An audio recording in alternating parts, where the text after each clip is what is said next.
Thousands of workers lose their hands every day while working with heavy machinery. Our project aims to solve this problem.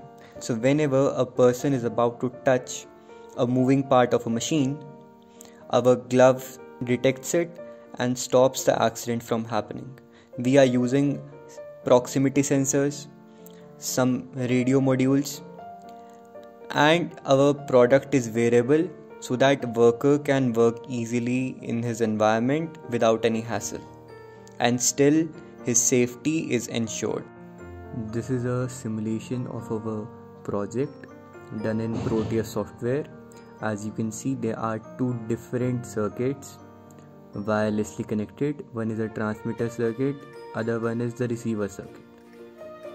We are providing analog signal to our circuit. So below a certain threshold point, protection mode is activated.